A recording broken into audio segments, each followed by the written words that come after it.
How to disable autocorrect on iPhone. To get started, first of all go ahead and open up the Settings application on your phone. Once you're here, go to General as shown.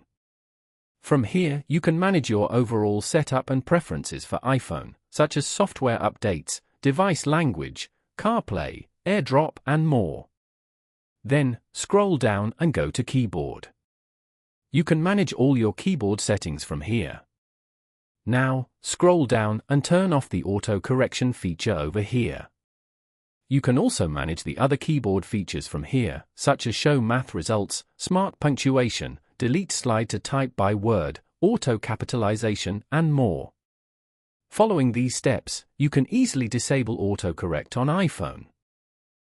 Thank you for watching. Please leave a like if this tutorial helped you, or leave a comment below if you have any questions related to the video.